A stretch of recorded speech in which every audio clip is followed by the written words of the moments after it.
Good morning, how are you all. हमने कुछ समय पहले क्लास 12th स्टार्ट की थी अकाउंटेंसी, टी एस ग्रेवाल की बुक से। उसमें हमने फर्म नेम तक, ये जो आपको दिख रहा है फर्म नेम, यहाँ तक किया था। अब हम इसके आगे करेंगे नेचर ऑफ पार्टनरशिप। तो पार्टनरशिप के बारे में हम पहले पढ़ चुके हैं। पार्टनरशिप क्या है? पार्टनरशिप मतलब व्हेन टू और to persons come together for doing some kind of business and they share their profits and losses is known as partnership. और Section 4 of the Indian Partnership Act 1932 के according partnership is the relation between persons who have agreed to share their profits of a business carried on by all or any one of them acting for all. ये सब मैंने पहले भी जब video बनाई थी तो उसमें अच्छे से मैंने डिस्क्राइब कर दिया है कि ये क्या चीज़ें हैं, तो आप उस वीडियो को देख सकते हैं। आज हम पढ़ेंगे nature of partnership. Partnership from the legal point of view is not a separate legal entity. तो ये क्या कह रहा है? पार्टनरशिप जो है लीगल पॉइंट ऑफ व्यू से, तो ये क्या कह रहा है? पार्टनरशिप जो है वो अगर लीगल पॉइंट ऑफ व्यू से देखी जाए तो वो एक अलग लीगल एंटिटी नहीं है। देखिए लिखा हुआ है is not a separate legal entity from its partners since firms' debts are payable from personal assets of the partners. अब पार्टनरशिप में क्या है? पार्टनरशिप का मतलब है कि इसके नेचर का मतलब है कि ये पार्टनरशिप फर्म जो है वो पार्टनर्स से अलग नहीं है। देखिए सोल प्रोप्राइटरशिप में क्या होता था, बिज़नेस जो है वो अलग होता था और बिज़नेस एंटिटी अलग है, बिजनेसमैन अलग है। पर पार्टनरशिप में क्या है? पार्टनरशिप जो है इट्स टोटली ऑन पार्टनर्स। वो एक अलग सेपरेट लीगल एंटिटी नहीं है। ठीक है, लीगल पॉइंट ऑफ व्यू से देखा जाए तो वो एक अलग सेपरेट लीगल एंटिटी नहीं है, क्योंकि सारे के सारे जो डेट्स हैं, डेट्स का मतलब उधार, जो कंपनी ने उधार ले रखे हैं या जो माल ख़रीदा जाता है उधार पे, क्रेडिट पे, बिज़नेस चलाने के लिए, उस सब का पैसा कौन भरेगा? पार्टनर्स भरेंगे, अपने पर्सनल असेट्स से भी भरेंगे। If the firm is unable to repay its liabilities. Liabilities के बारे में आप क्लास 11th में अच्छे से समझ चुके हैं, फिर भी मैं बताता हूँ। लाइबिलिटी का मतलब होता है जो हमें पेमेंट मार्केट में करनी पड़ती है, उसे लाइबिलिटी कहते हैं। तो ये कह रहा है कि पार्टनरशिप जो है लीगल पॉइंट ऑफ व्यू से देखा जाए तो एक अलग सेपरेट लीगल एंटिटी नहीं है, क्योंकि यहाँ पार्टनर्स जो हैं वो बंधे हुए हैं, वो पूरी तरीके से होल्ड हैं कि उनको ही पेमेंट करना है, चाहे उन्हें अपने पर्सनल असेट्स भी बेचने क्यों ना पड़े। तो फर्म जो है वो अनेबल है अगर पेमेंट करने के लिए, तो पार्टनर्स को अपनी पर्सनल प्रॉपर्टी, अपने पर्सनल असेट्स में से पेमेंट करना होगा। However partner is a separate business entity from the accounting point of view. अब देखिए यहाँ पे लीगल पॉइंट ऑफ व्यू और अकाउंटिंग पॉइंट ऑफ व्यू दोनों आ गए। लीगल पॉइंट ऑफ व्यू से पार्टनरशिप जो है वो एक अलग सेपरेट लीगल एंटिटी नहीं है, क्योंकि इसकी जो भी डेट्स हैं, जो भी पेमेंट्स हैं, वो पार्टनर्स करेंगे। लेकिन अकाउंटिंग पॉइंट ऑफ व्यू से ये एक सेपरेट लीगल एंटिटी है। अब देखिए इसे ऐसे समझिए कि पार्टनरशिप जो है अगर legal point of view, legal POV लिखा है मैंने शॉर्ट फॉर्म में, लीगल पॉइंट ऑफ व्यू से देखा जाए तो नॉट सेपरेट फ्रॉम पार्टनर्स, क्योंकि पार्टनर्स को ही पेमेंट्स करनी पड़ेंगी। अकाउंटिंग पॉइंट ऑफ व्यू से देखा जाए तो सेपरेट बिजनेस एंटिटी है ये। अगर हम अकाउंटिंग के तरीके से देखेंगे तो ये एक सेपरेट बिजनेस एंटिटी है। ठीक है, अब हम आते हैं फीचर्स पे। एसेंशियल फीचर्स और कैरेक्टरिस्टिक्स ऑफ पार्टनरशिप। फीचर्स का मतलब क्या होता है?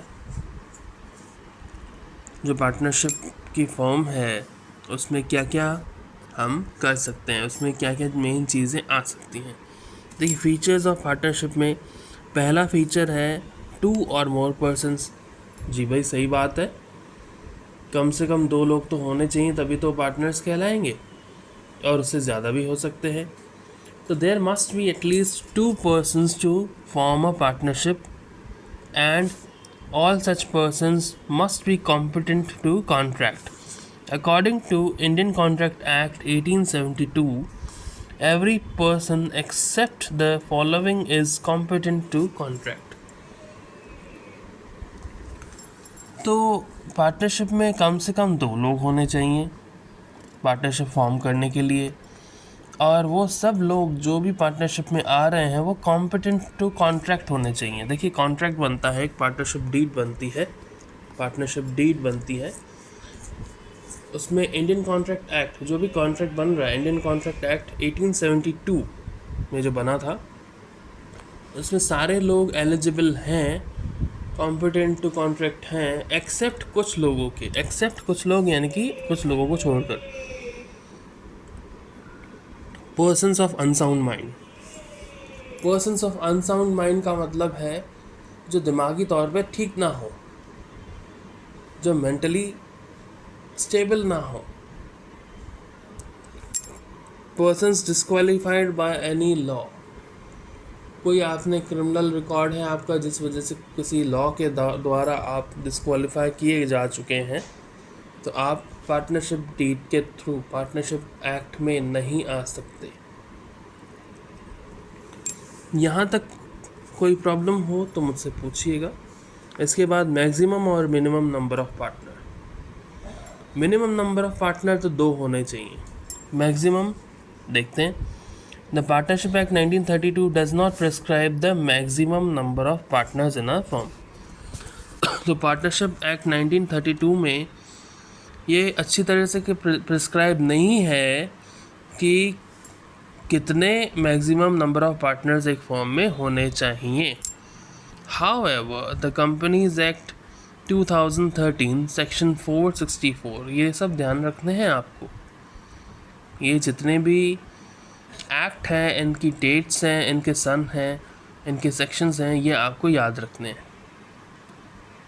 However, the Companies Act 2013 section 464 empowers the central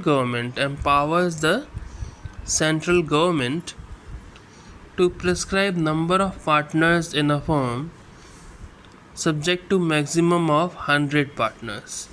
देखिए वैसे तो 50 होता है, इतना मुझे पता है, लेकिन ये कह रहा है कि कंपनीज एक्ट 2013 के सेक्शन 464 के में देखा जाए तो सेंट्रल गवर्नमेंट ने ये प्रिस्क्राइब किया है कि मैक्सिमम 100 होने चाहिए।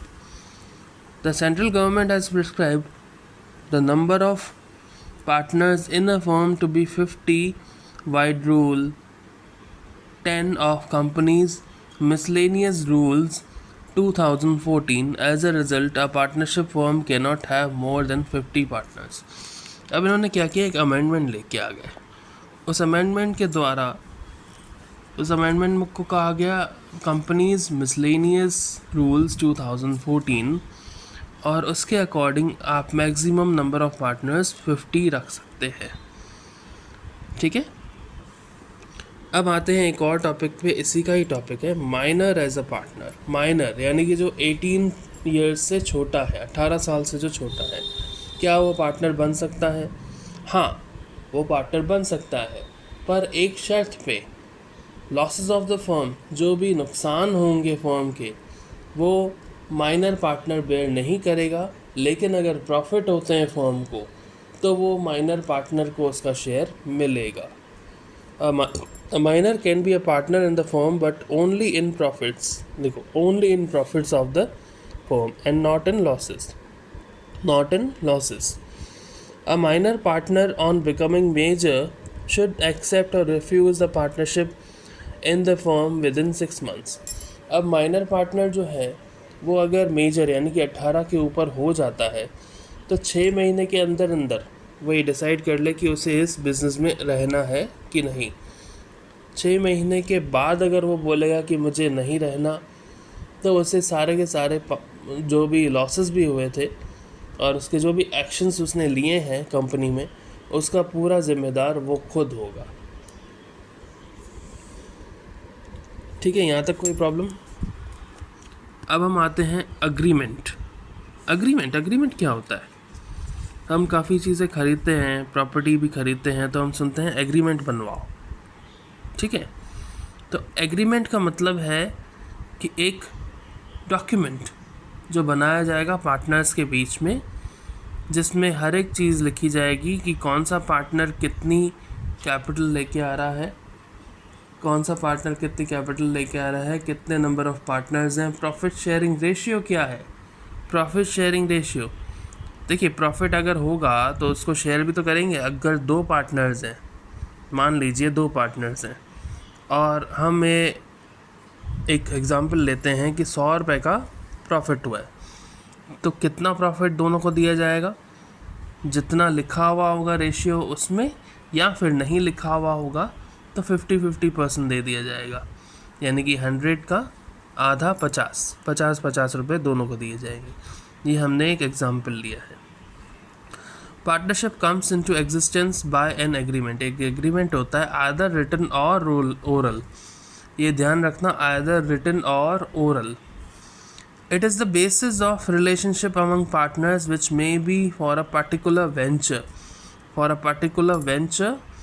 a period or at will, for a period or at will, for a period यानी कि कितने सालों के लिए, और at will यानी कि अपनी मर्जी से। ये will वो वाली will नहीं है, इसका मतलब अपनी मर्जी से। The written agreement among the partners is known as partnership deed। ये इसकी definition आ गई, मतलब मीनिंग या फिर जो भी मान लो। What is partnership deed? The written agreement among the partners is known as partnership deed। तो पार्टनरशिप डीड में हर एक पार्टनर के बारे में उसकी डिटेल होती है, प्रॉफिट शेयरिंग रेशियो लिखा होता है, और ये डिसाइड करते हैं कि बिजनेस में कौन कितनी कैपिटल लाएगा। अब business, a partnership is established for a business. Profit sharing के बारे में मैं 2-3 बार बोल चुका हूँ। The agreement among the partners should be to share profits and losses of the firm. Profit sharing ratio होता है, उसमें जो भी प्रॉफिट्स होंगे या लॉसेस होंगे फर्म के, वो डिवाइड किए जाएंगे। इसके बाद business can be carried on by all और any one of them acting for all. देखिए, अब मैं आपको बताऊं कि पार्टनर्स जो होते हैं वो भी 2 टाइप के होते हैं। एक होता है एक्टिव और एक होता है स्लीपिंग पार्टनर। एक्टिव पार्टनर का मतलब है जिसने कैपिटल भी लगाई और बिजनेस में एक्टिवली काम कर रहा है, ऑफिस जा रहा है, शॉप पे जा रहा है, फैक्ट्री पे जा रहा है। स्लीपिंग पार्टनर वो है जो हफ्ते में, महीने में, 15 दिन में, क्वार्टरली, 3 महीने में, 4 महीने में एक बार आता है, काम देखता है और अपना शेयर ले लेता है। देखिए, एक्टिव और स्लीपिंग पार्टनर में यही डिफरेंस है। स्लीपिंग पार्टनर ऐसा क्यों करता है कि क्योंकि माइट पॉसिबल कि उससे कोई दूसरा वो बिज़नेस कर रहा हो कहीं, might possible he is not in the same place. Same place का मतलब जैसे अजमेर में आप लोगों ने बिज़नेस स्टार्ट किया, लेकिन वो रहता है दिल्ली, तो वो कभी कभी आएगा, लेकिन उसने क्योंकि इन्वेस्टमेंट किया है तो वो आपसे उसका प्रॉफिट शेयरिंग रेशियो लेगा। ठीक है। Business of partnership can be carried on by all the partners or by any one of them acting for all the partners। Business जो है वो कैरी ऑन किया जा सकता है सारे पार्टनर्स के द्वारा, या फिर कोई एक पार्टनर सबके लिए काम कर सकता है बिजनेस में।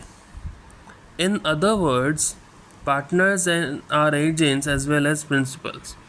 पार्टनर्स जो हैं वो एजेंट्स भी हैं और प्रिंसिपल्स भी हैं। एजेंट मतलब मैं नहीं जा रहा हूँ लेकिन मेरी जगह कोई और जा रहा है, तो वो एजेंट हो गया। प्रिंसिपल मतलब मैं भी प्रिंसिपल, वो भी प्रिंसिपल, सारे प्रिंसिपल हैं। As an agent he represents other partners and thereby binds them through his acts. एक एजेंट होने के नाते वो जो भी वहाँ पे जाके मीटिंग में बोलता है या फिर किसी भी डॉक्यूमेंट पे साइन करता है, उसमें सिर्फ वो बाउंड नहीं होता, सारे पार्टनर्स बाउंड हो जाएंगे। As a principal he is bound by the act of other partners. जैसे कि मैं नहीं जा रहा हूँ लेकिन वो जा रहा है, मैं प्रिंसिपल हूँ, तो उसने जो भी वहाँ पर डिसीजन लिया है पार्टनरशिप के लिए या बिजनेस के लिए, उसमें जो भी आगे कॉन्सिक्वेंसेस होंगे वो मुझे भी बेयर करने पड़ेंगे। So this is for today. हम आगे कल से पढ़ेंगे राइट्स ऑफ पार्टनर्स के बारे में, और यहाँ तक कोई प्रॉब्लम हो तो मुझसे पूछना। आई नो कि ये थोड़ी वीडियो ब्लर हो रही है और थोड़ी स्टेबल नहीं है ये कैमरा मेरा, so I will do one thing, I will make it stable by tomorrow. और कोई भी इश्यू हो, कोई भी प्रॉब्लम हो, आप मुझसे पूछ सकते हैं। Good bye.